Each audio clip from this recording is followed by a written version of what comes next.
اعوذ باللہ من الشیطان الرجیم بسم اللہ الرحمن الرحیم۔ تمام سننے اور دیکھنے والوں کو السلام علیکم۔ آپ دیکھ رہے ہیں روحیل وائس چینل۔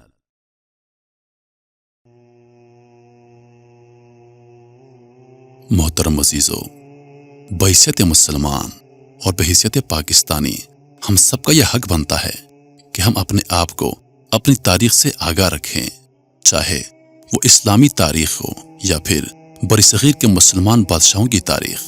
ہم سب کا حق بنتا ہے کہ ہم اپنے آپ کو اس تاریخ سے آگاہ رکھیں، اس تاریخ کے بارے میں پڑھیں۔ پیارے دوستو، آج اس ویڈیو میں بات ہوگی سلطان علاء الدین خلجی کی زندگی پر، کہ سلطان علاء الدین خلجی کون تھا، وہ کیسا بادشاہ تھا، اور ہندوستان میں ان کو ایک ولن کے طور پہ کیوں پیش کیا جا رہا ہے۔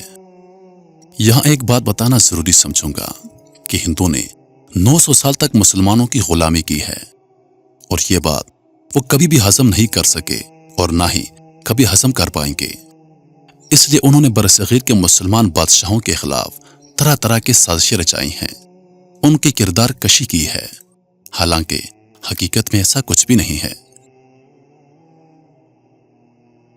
پدماوت ایک ہندی فلم میں سلطان علاء الدین خلجی کو جنگلی اور بحرمی جنونی طرز کے ہم جنس پرست نسلی درندے یعنی انسان کے روپ میں جانور کے طور پر دکھانے والے بھارتی ہدایت کار سنجے لیلا بھنسالی یا تو تاریخ کے طالب علم ہی نہیں ہیں، اور اگر ہیں بھی تو انہوں نے اپنی فلم میں جان بوجھ کر سلطان علاء الدین خلجی کی بادشاہت کی تاریخ کو بری طرح مسخ کرنے کی بھونڈی سازش کی ہے۔ ہندوستان میں راجپوت اس بات کو لے کر ہنگامہ برپا کیے ہوئے ہیں کہ اس فلم میں ان کی رانی پدماوتی کی کردار کشی کی گئی ہے، لیکن در حقیقت یہ مسلمانوں کے عظیم سلطان علاء الدین خلجی کے کردار اور فتوحات کے ساتھ ناانصافی کا نہ ختم ہونے والا سلسلہ ہے، جو بالی ووڈ کی اس فلم کے ذریعے شروع کیا گیا ہے۔ مختلف تواریخ کے مطابق 49 یا 50 برس کی عمر پانے والے سلطان علاء الدین خلجی کا پیدائشی نام محمد علی گرشاب خلجی تھا۔ آپ 1266 میں پیدا ہوئے۔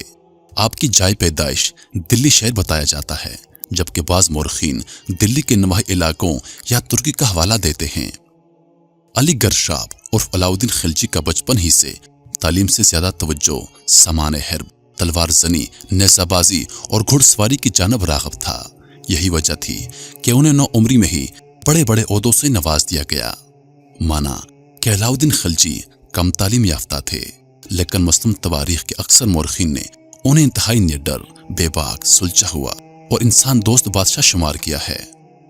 وہ اپنی چچا سلطان جلال الدین خلجی کے دستے راست اور لاڈلے سمجھے جاتے تھے۔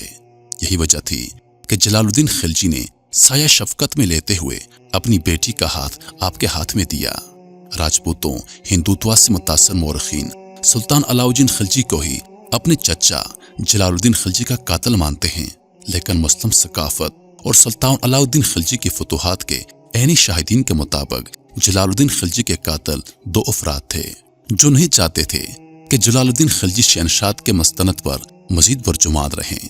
یہ مورخین علاء الدین کے اپنے چچا کے قتل میں ملوث ہونے کے امکان یا خدشے کو رد کرتے ہیں۔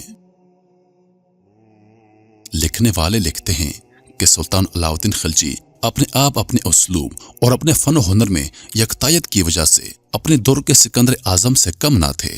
پدماوت فلم میں مسلم سلطان کو ملک غافور نامی ہجڑے سے ہم جنس پرستی کے رسیہ دکھانے والے سنجے لیلا بھنسالی شاید اس بات سے قطعی طور پر ناواقف ہیں، یا وہ اس مسلمہ حقیقت کو جان بوجھ کر نظر انداز کر بیٹھے ہیں کہ سلطان علاء الدین خلجی ہی تھے جنہوں نے جسم فروشی کی دنیا سے مڈل مین یعنی دلال کے کردار کی تاریخی نفی کرتے ہوئے اسے بالکل ختم کر دیا تھا۔ اور تاریخ کے طلباء اس بات سے آگاہ ہیں کہ جسم فروش عورتوں کی دلالی کرنے والے یہ ہجڑے شاہی دیوان خانوں میں خواتین کے ساتھ عزت اور احترام کے ساتھ رکھے جاتے تھے، نہ کہ سلطان کی مبین ہمجنس پرستی کے تسکین کے لیے۔ رہا سوال خلجی خاندان کے احسانات کو فراموش کر کے حد درجہ ڈھٹائی کے ساتھ مسلم تاریخ کو اتنے بڑے پیمانے پر مسخ کرنے والے ملک بھارت کا، تو بھارت آج 300 سال پیچھے ہوتا اگر سلطان علاء الدین خلجی نہ ہوتے۔ تاریخ کے معروف لکھاری ششادری کماری کے مطابق سلطان علاؤدین خلجی ترکی سے نہیں آئے تھے، بلکہ وہ دلی ہی کے پیداوار تھے، اور انہوں نے 1296 سے لے کر 1316 تک سلطنت دلی پر حکمرانی کی۔ چنانچہ مختلف سلطنتوں چدر دیوگری، رنتھمبھورے، ہوئے سالہ اور پانڈیا پر فتوحات کے بعد قابض ہونے کی وجہ سے ہندوتوا گروپ انہیں ماننے کے بجائے ولن بنا کر پیش کرنے ہی میں عافیت سمجھتا ہے، اور شاید یہی وجہ ہے کہ سنجے لیلا بھنسالی نے ایک غیر جانبدار ہدایتکار کے بجائے خود کو ہندوتوا کا رکن ثابت کرنے کی کوشش کی ہے۔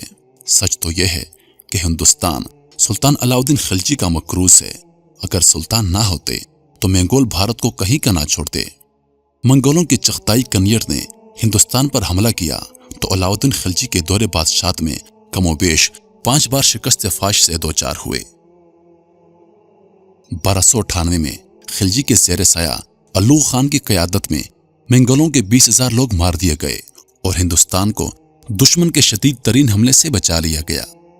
1299 میں سندھ میں منگولوں کے حملے کا منہ توڑ جواب دیا گیا اور خلجی کے زیر سایہ ظفر خان کی کمان میں منگولوں کو شکست فاش سے دوچار ہونا پڑا۔ بعض مورخین کے مطابق اس معرکے کی کمان خود سلطان علاؤدین خلجی نے سنبھالی۔ 1303 میں خلجی کی قیادت میں فوج کی کمان ملک کافور نے سنبھالی اور ہزاروں منگولوں کو جہنم واصل کیا، جبکہ 1305 میں سلطان کی زیر سایہ ملک نائک کی کمان میں 8,000 منگولوں کو جہنم رسید کرتے ہوئے ہندوستان پر قابض ہونے سے بچایا گیا۔ یہ سلطان علاؤدین خلجی کی دور اندیشی ہی تھی جس کے ثمرات آج بھارت کے عوام کھا رہے ہیں۔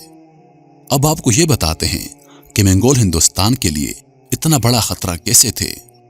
منگول انتہائی طاقتور اور خونخوار جنگجو تھے۔ روسی حکمران ہوں یا فارسی سلطنت، کوئی ان کے عتاب سے بچ نہیں پاتا تھا۔ جہاں جاتے اپنے ظلم و ستم کے قصے چھوڑتے جاتے۔ جنگ شروع ہونے کے بعد منگول اس علاقے میں کچھ باقی نہیں چھوڑتے تھے۔ قیمتی سامان، ٹیکنالوجی، کتب، عورتیں، مرد سب کو نیست و نابود کر دیتے تھے۔ منگول قوم کے وحشی پن کی وجہ سے انہیں اللہ کے عذاب کے نام سے جانا جاتا تھا۔ اگر علاؤدین خلجی کے دور حکومت میں منگول ہندوستان پر قبضہ کر جاتے تو آج کا ہندوستان کم و بیش 200 سال پیچھے ہوتا۔ ہندوستان کی تمام ثقافت تباہ کر دی جاتی، ہر لائبریری، ہر مندر اور ہر سکول زمین دوز کر دیا جاتا۔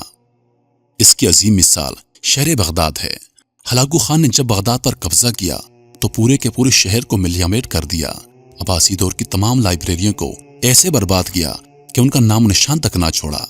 کہا جاتا ہے کہ بغداد کی مرکزی ندی میں لاکھوں کتابیں جلا کر پھینکنے کی وجہ سے ندی کے پانی کا رنگ سیاہ اور سڑکوں پر انسانی خون کئی ہفتوں تک بہتا دکھائی دیا۔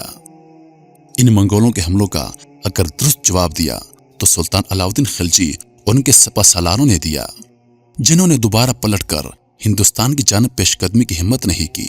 اور ایسا شخص پدماوتی کے عشق میں اتنا فریفتہ ہو سکتا ہے، یہ مسلم مورخین سوچ بھی نہیں سکتے۔ سنجے لیلا بھنسالی نے یہ فلم ایک تاریخی نظم سے متاثر ہو کر بنائی ہے جس کا ماخذ ہی متنازع ہے۔ آج ہم یہ بات نہیں کر رہے کہ کس نے مندر پر مسجد تعمیر کی، بلکہ آج ہم ہندوستان میں جس ثقافت کو دیکھ رہے ہیں اس کا سہرا سلطان علاؤدین خلجی کے سر جاتا ہے۔ اور آج کی بھارت ماتا کے سپوت سنجے لیلا بھنسالی نے اپنی اس رومانوی تخلیق پدماوت میں ایک لمحے کے لیے بھی ہندوستان کے موسم سلطان علاؤدین خلجی کے ہندوستان پر احسانات کے متعارف دکھائی نہیں دیے۔ کسی ایک سیکنڈ میں بھی علاؤدین کے کردار کو مثبت نہیں دکھایا گیا۔ سونے پہ سہاگا ہمارا سینسر بورڈ اور ہماری سینما ایسوسی ایشنز جو دھن کی لگن میں اندھادھن اس فلم کی نمائش پہ نمائش کیے جا رہے ہیں، جس کی نمائش پر خود بھارت کے کئی شہروں اور کئی مسلم ممالک میں پابندی عائد ہے۔ شاید ہم انٹرنیٹ اور گانے بجانے کی آڑ میں اتنے گم ہو چکے ہیں کہ ہمیں اپنے اسلاف کی تاریخ اور ان کے کرداروں میں کوئی دلچسپی نہیں رہی، ورنہ اور نہیں تو ہماری عدلیہ پپی کیس کے ملزم پر جگتے مارنے کے بجائے اس فلم کی نمائش پر پابندی کا ضرور سوچتی، جو در حقیقت ہندوستان کی مسلم تاریخ کو مسخ کرنے کی بھونڈی سازش کے علاوہ اور کچھ نہیں۔ سلطان علاؤدین خلجی وہ بالکل بھی نہیں تھے جو اس فلم میں دکھایا گیا ہے۔ پیارے دوستو، امید کرتا ہوں کہ آپ لوگوں کو ویڈیو پسند آئی ہوگی۔ مزید ایسی ویڈیوز دیکھنے کے لیے ہمارے چینل کو سبسکرائب کریں اور دن کی تازہ ترین اپڈیٹس کے لیے چینل پر موجود گھنٹی کے بٹن کو دبا دیں تاکہ ہماری ویڈیوز سب سے پہلے آپ تک پہنچے۔ اپنی دعاؤں میں یاد رکھیے گا، زندگی رہی تو اگلی بار ایک اور ویڈیو لے کر آپ کی خدمت میں حاضر ہوں گا۔ تب تک کے لیے خدا حافظ۔ اللہ پاک آپ سب کا حافظ و نگہبان۔ وعلیکم السلام۔